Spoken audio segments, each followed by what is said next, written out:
All right. Well, today's webinar is going to be on claims testing. This is an area that, we've been doing quite a bit of work. I'm really excited about it, just because of, the premise to layer behavioral science into testing has significantly helped our clients in many ways. So today it's going to be at 45 minutes, and we're going to break down a little bit about how we go about claims testing. Hopefully you can take away some interesting findings and learnings where you can apply to your research. But first, let me begin. I'll tell you a little bit about myself. My name is Jason Marticello, been with BEESY since we started. My background, interestingly, stems way back. My interest in behavioral science came from, losing over 100 pounds. I grew up, I was, an overweight kid. And I fell in love with health and fitness. I went and got a master's degree in exercise physiology. And I actually worked in the field for many years, 5, 6 years. And, between my weight loss as well as helping clients, I had a massive realization that, anything that actually impacted and changed our behavior had really nothing to do with anything I learned. This was, riveting to me.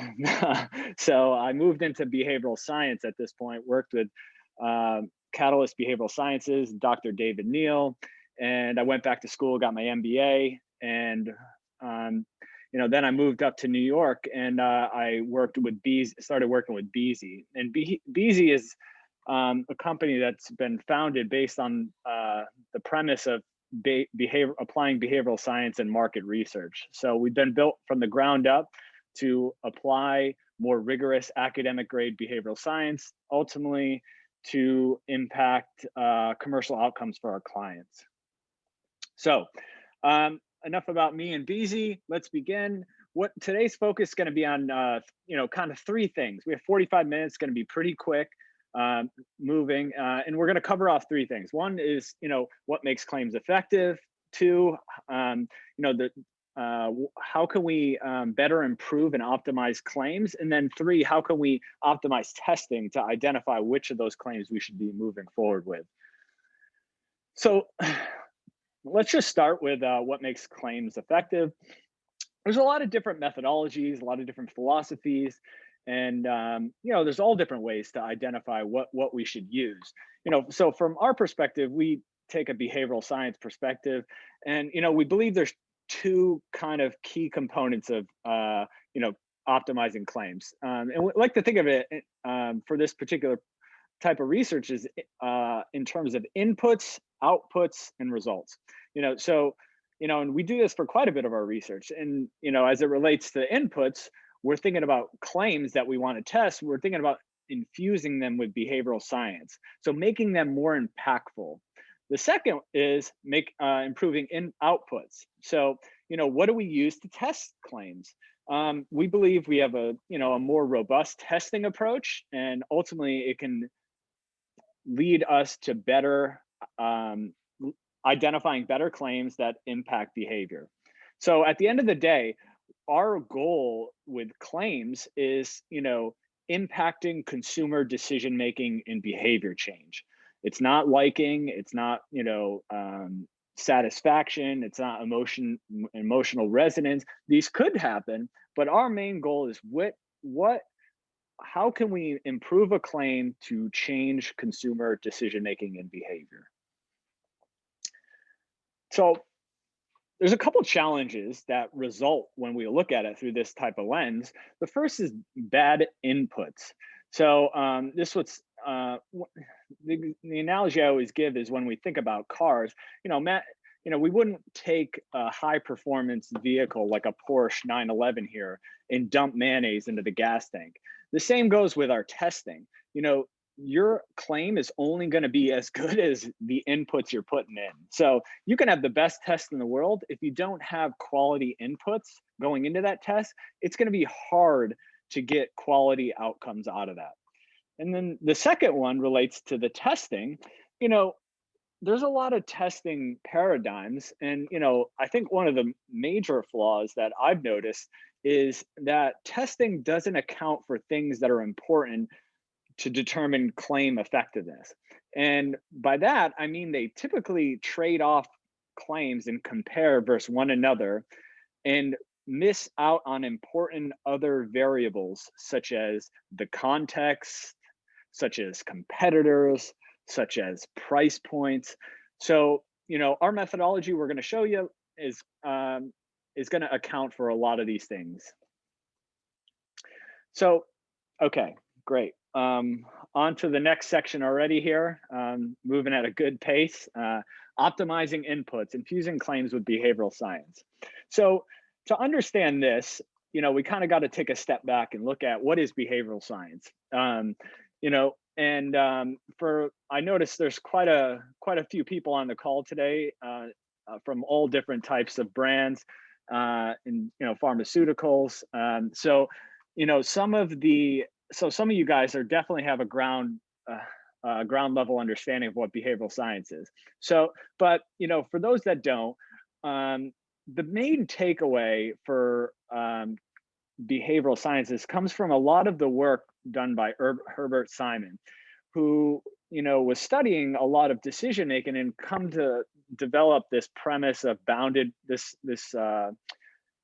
this concept of bounded rationality. And what it is very simple. Consumers can't make decisions, or they have challenges making decisions. And there's three of them. One is cognitive limitations, such as we're tired, we're fatigued, we have low willpower.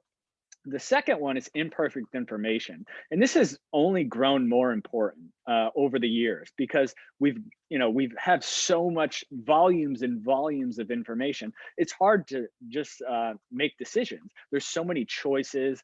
We never know what's true half the time either. And then the last one is, there's just time constraints. We're too busy. We don't have time to evaluate. No one wants to spend hours wading through information to find the best product or best, most optimal benefit, etc. So these things have collectively resulted in what is probably more commonplace is satisficing. We make good enough decisions. Herbert Simon's research has been epic and groundbreaking, but most people have come to realize that, or most people are more probably familiar with Daniel Kahneman's work, which actually stemmed from a lot of Herbert Simon's work. And he took it a step further to recognize that there's kind of a couple systems that help regulate and manage our decision making. So we have this system 2, which I think a lot of people will think the slow, conscious effort, rational thinking. And then we have more fast-paced decisions, things that are more non-conscious, automatic. They require less energy, and they are prone to errors because the purpose is more efficiency and time, saving some time. So what a lot of scientists in the behavioral science field have been focused on is understanding and unpacking this system 1 side a little bit more. And what they've come to realize is a lot of our decision making, it involves both of these processes, but the system 1 will definitely command a lot more, take over a lot more than we think. So from our perspective, our research is going to want to incorporate this. But let me just break this down in an example. So, imagine, John here is grocery shopping, looking to buy some mixed greens. How would he make the choice? You can see, this is pretty typical of a scenario in any grocery store. There's a lot of different options, and no one has it's hard to have the capacity to want to go through and understand the differences for all these. But the existing choice theory, it's called rational choice theory, it specified that our decision making followed these rules. We identified objectives, we gathered information, we evaluated alternatives, we evaluate the information, we compare alternatives, and we make the choice. Now, if we look through the lens of Kahneman and Herbert Simon, they would disagree with this. We don't have time to evaluate all the facts. No one turns over those labels to look at the nutrition facts, the ingredients. it's impossible to compare all these options across all the attributes. And that, yeah, so we've certainly over time figured out new ways to make choices. So and these are the ways we make it. We have the system one side and the system two. On the system one side, we're going to rely on more habit or routine. In other words, we're not even going to think about it. The second thing is, we're going to choose based on what our peers choose or our social trusted others. Another one's based on heuristic cues, and claims fall in the system one bucket as well. And that would, and then the last thing is buy nothing. Sometimes there's overwhelming choice and too many options, so we just walk away. So as you could see here, these cues, or otherwise known as heuristics, help make easy, efficient decisions. Claims serve as a critical part of these, and we're going to show how you can start thinking about them and testing them in just a bit. So I'm going to play a video here that I think really represents well. I just want to confirm that people can hear this. According to a new study that was done by Consumer Reports, a majority of packaged goods that are labeled natural are actually contain genetically modified ingredients, which makes it unclear, as to whether they are natural or not, because they grow, but they've been modified in a laboratory or whatever. Apparently, the FDA will allow companies to put the word natural on a product label as long as it says JKLOL on the back of the product. Do you try to avoid GMOs in your diet? I do. Yeah. Tell me why. There's just a vibration with GMOs. For me personally, just something that I don't particularly want to put into my body. What does GMO stand for? Genetically modified. Genetically modified. Yo. The. Oh. I don't. Do you try to avoid GMOs in your diet? Yeah, absolutely. Why is that? Just the effects, I guess, on myself. What does GMO stand for? Oh, man, putting me on under the grill. Let's see. I don't even remember. If you are eating whole foods, you want to eat what you're eating. You know what I mean? You want to eat what you see. And so, and you're avoiding processed food, but when the whole food is somehow contaminated. What is a GMO? I don't know. I know it's like some corn bad stuff, right? I know it's bad, but to be completely honest with you, I have no idea. What is a GMO? I don't know, so I really don't care.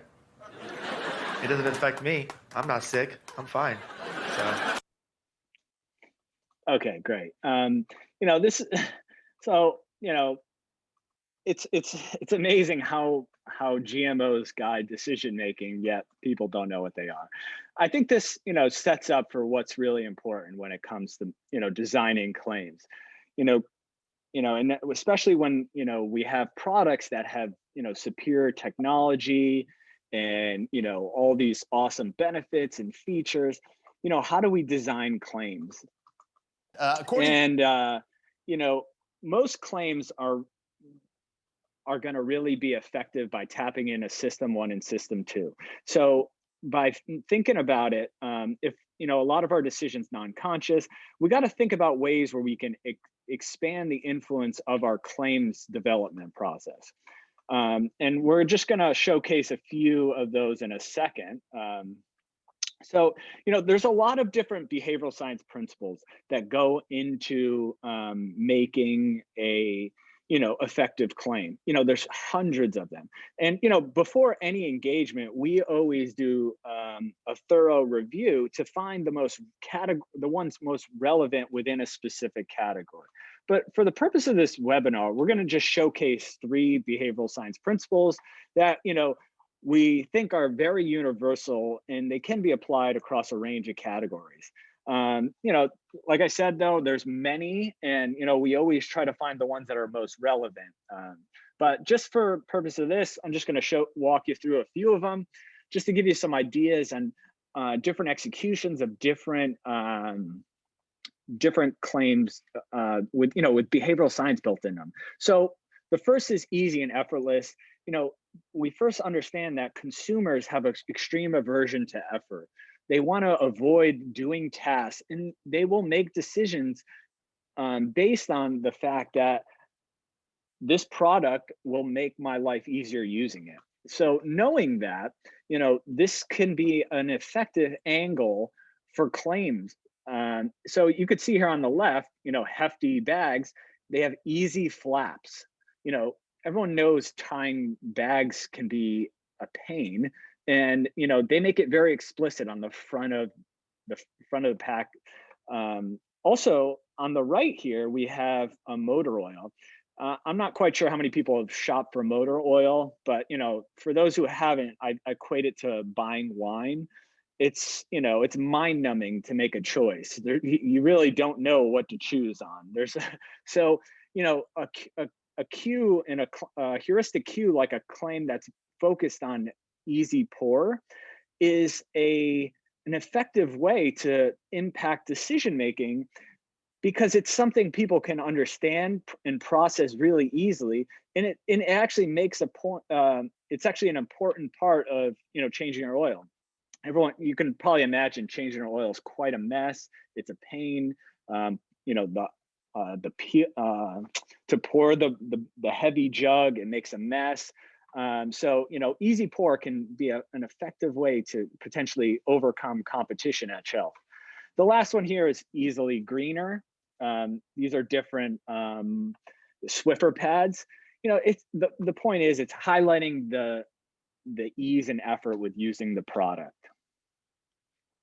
The next one here, we have loss aversion. So most claims focus on the pros, the positives, the benefits. There's also what not using. Loss aversion is focusing on the risk of not doing something. So I like to think of it as the one minus. So or what you could be saving by using the product. So the example we have here is 50% less scrubbing.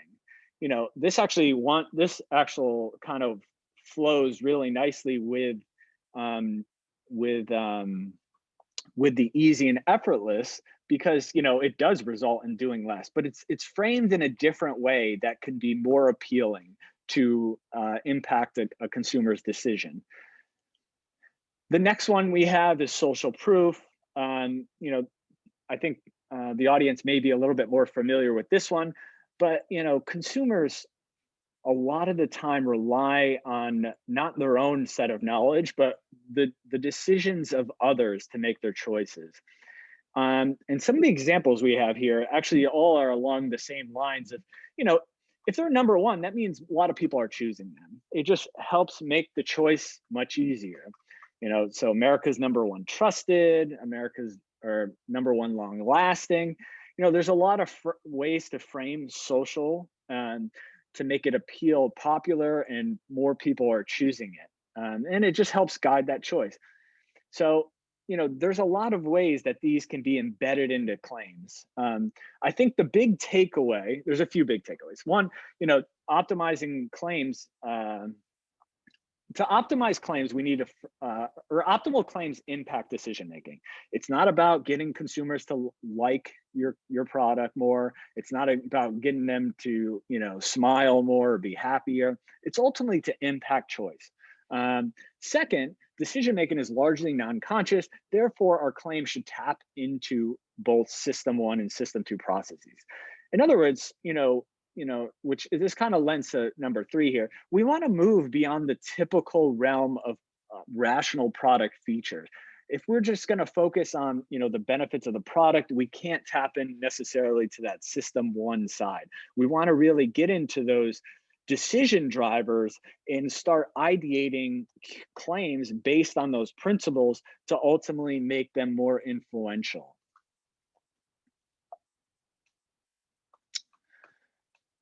Okay, great. We're about halfway here. Doing good. About to tee into our optimizing claims testing. So, this is going to be mainly focused on testing in context. I'm going to show you a little bit about how we do testing. So first thing, I think it's really important to understand that just because a claim is on a package, and a consumer, looks at the product, picks it up, and even buys it, they don't have to necessarily be aware of or remember that they saw the claim. And I think this is super critically important because, a lot of times, a lot of research focuses on how well do they understand it? Do they like it? Are they processing it? And, that's great if they are, but there's a lot of times that they may not, and it still is impactful. And we want to really account for that. Just think about all the times you go to the store and, everyone buys products all the time. And, you probably can't recall claims on the products or that you just bought, even just right after you purchase them. But they do play a role in impacting your choice when you're at the shelf. And that's what we really want to, account for. So when we do our testing, we have a two-part approach to testing to account for this. Remember, we want to not just have consumers compare different claims. We want to actually test in context. So what is in context? So when we say in context, that means we want to represent a shelf to the closest approximation of what it looks like in the store. And then we want to develop the package or product and put different claims in there. So let's just say, for example, we come up with three claims, and we're going to put them on our product, same product, but just all we're switching is the claim. And we're going to put that in the context of our particular study. So, if it's, baby food, we're going to have a baby food shelf. If it's motor oil, if it's toilet paper, whatever it is, we're going to recreate that shelf set multiple times. And the only thing that's going to be different between each cell is going to be the claim. And we also have a control at the bottom to compare to. The control is an important part of the testing. So this is a very experimental test. Classic behavioral science, simple, able to isolate which claim is going to work better than the other. How do we do that? We do that with a behavioral choice. I'm going to get to that in a second, a little bit more. But the point is, we offer a choice, and we look at the delta between the conditions to see which claim drives up the highest percentage share for our product we're interested in. And we're going to walk through an example at the end to kind of make a little bit more sense of this. But so if you're not tracking, just stay with us for a few more minutes, and we'll get to that.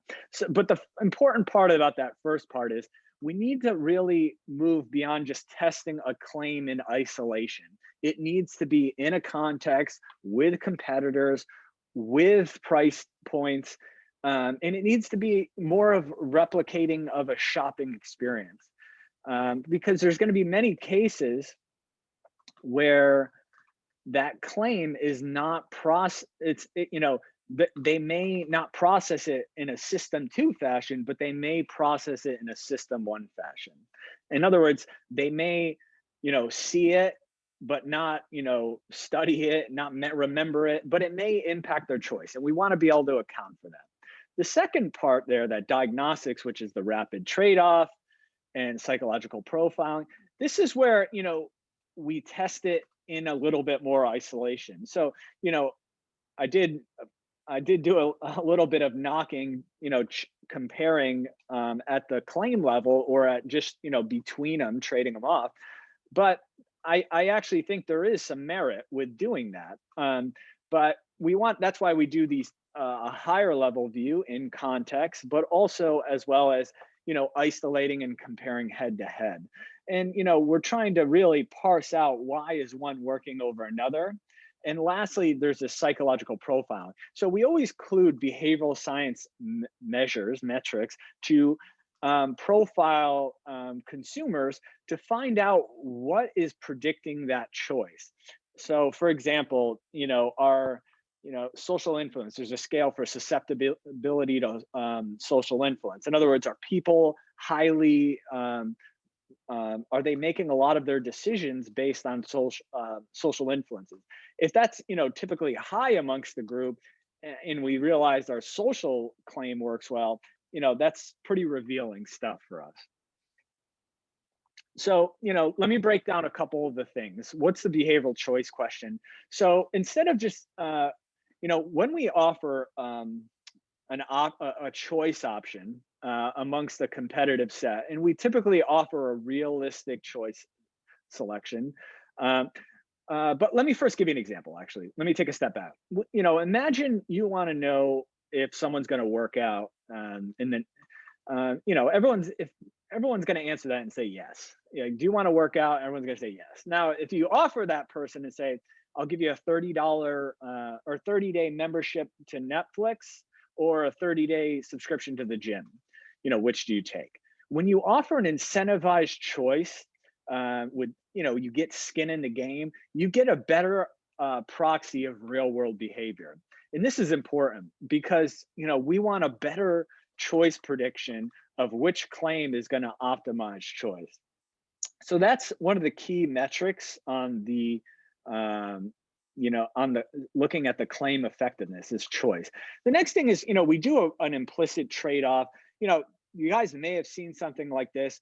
It's pretty much Tinder for, claims trading off, and what we do is we set it up in a very, bracket style, similar to like NCAA, where, winning claims move forward. This allows us a product level comparison, or an independent or an individual level comparison to ultimately see what wins when they stack up against each other.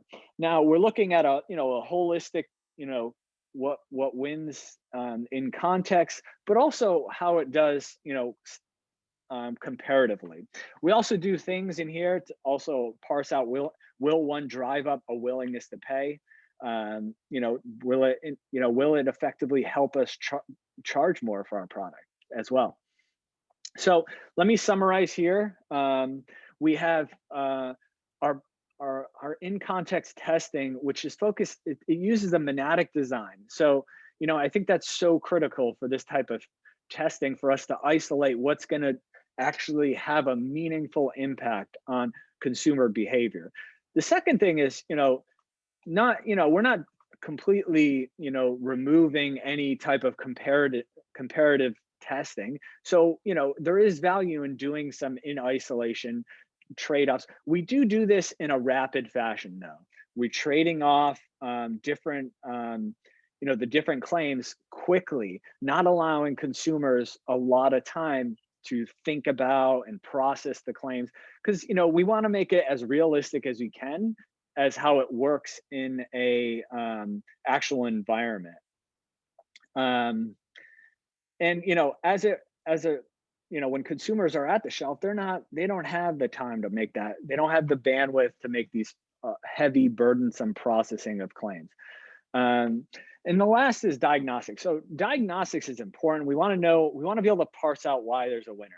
Behavioral science, I don't know, there's one school that thinks that, we don't really care. We just want to know what works and what moves the needle, what changes behavior. I believe there's a nice blend between, impacting what impacts behavior, and then what is it that really does that? So what are the principles that really move those needles?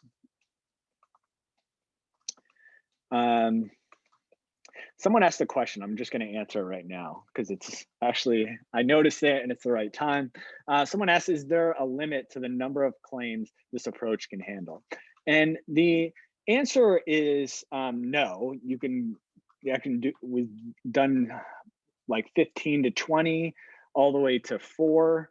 One of the thing is, and I'm going to get to it in a second, we typically do a workshop up front to identify claims. I'm actually going to break right into that because I think that gets to the point.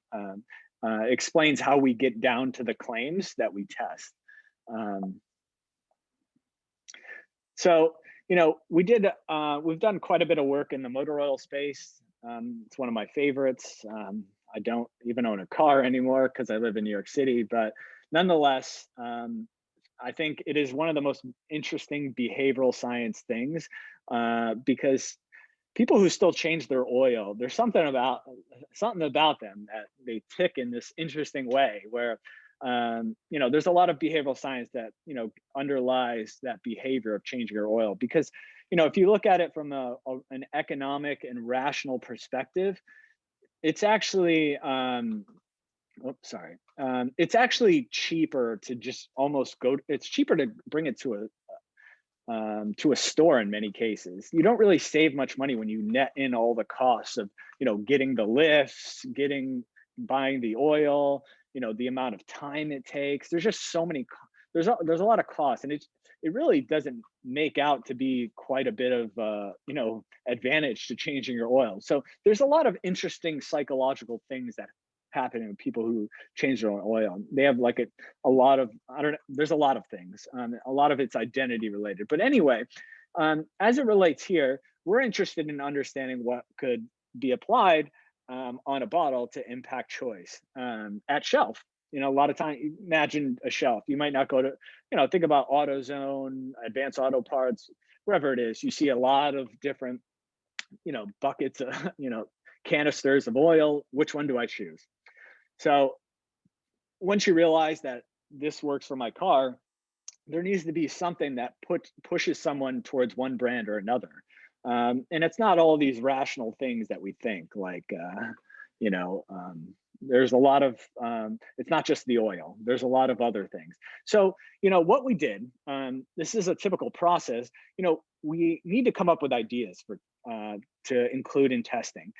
Everyone always has ideas, and, we love that. Category expertise is so important. But what we typically like to bring is a behavioral science lens. So, earlier I mentioned, 3 different spaces. For every category, we review those relevant drivers, those behavioral science principles. And what we do is we come up with the top areas, and those become the areas we innovate and ideate against. So all those, so you can already have existing claims, and then we can, infuse behavioral science into them, or we can create new ones. But the point of it is we meld the best behavioral science principles with your team's category expertise, and ultimately we generate many ideas along the different principles. Now, a lot of these ideas will not be used in claims, but that's okay. A lot of them can be used later on in messaging. They can be used in other areas that our clients have found them extremely helpful. But the goal is upfront to develop a lot of claims and a lot of different messaging or communications along these behavioral science principles. And then we go through a refinement and prioritization process. And what we've come to realize is, a lot of times we can literally minimize what goes into testing just by using quality judgment based on understanding how consumers make decisions. And ultimately, we do generally try to get between 4 and 8 claims to test. So we do start with a high level broad set, and then we refine and prioritize, and ultimately, which leads us to what we go into testing. So I'm going to give you an idea of what the design we use, very similar to just what we mentioned. This is mainly focused on the behavioral choice. I'm not going to share some of the other parts of the test. There's a lot more that went into this, but we have an in-context claim testing design. What we have is our the respondents on the left. We have disguised instructions. The disguised instructions don't give away the nature of the test. I think that's really critical. So, just kind of giving introductory language and minimizing the number, just using the bare minimum of the screener questions, so they're not understanding the nature of the survey or the the fully what's going on. The next is we provide a realistic choice scenario. We work with our graphic designer, we develop a shelf set, we take the product, we put the claim on it, it looks super good, has relevant competitors, relevant price tags. And for this case, we had a loss framing, a social proof, and an ease and effort claim. The control was the current baseline existing motor oil on shelf currently. And so that was our comparison. Mind you, when they look at this exercise where they're shopping and they look at the shelf set, we bound the time so they don't have unlimited time to go look around. And then two, they do have a magnifying glass to be able to zoom in if they want to zoom in. So that's important, because we want to replicate the kind of the eye share of what someone would potentially see as if they were in the store. And then the next thing is we have an incentive aligned choice task. This is that behavioral choice task where they feel they have skin in the game. Okay, now you have a choice to win a $30 gift card for one of these brand products. And this allows us to isolate what they're choosing in there. So ultimately, we're able to slice and dice what is the delta between these claim conditions, as well as looking at what the delta is between past usage. That's also an important thing. We want to look if we've potentially expanded the base by getting people to switch from another brand. One, also switch. Actually, in some studies, we actually look outside the category so we can increase household penetration. So there's a lot of different things we do depending on the nature of the study. But the goal for this one was to identify the claim to steal share at shelf from competitors. So the kind of the key takeaway was, when we look at this social proof, was the significant claim that outperformed the control condition. So what these bars are the percentage of choice, amongst the different conditions. Okay, so 22% choice share of the social proof claim. That's a substantial amount compared to where the control is. So this was kind of the key takeaway there. The social proof. We also did a lot of extra stuff in this test that was helpful to understand a little bit more and unpack social proof. But that was kind of the key takeaway there. So all right, the key summary here. We have 5 minutes left. Going to wrap up.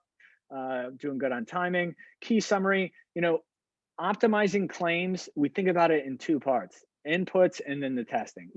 Infusing the inputs with behavioral science and optimizing the testing within context.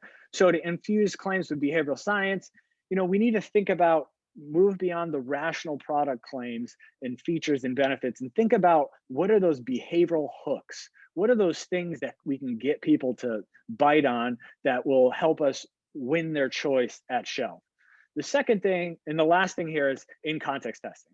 So, a lot of claims testing focuses on trading off claims, looking at them, which one do you like, which one's better.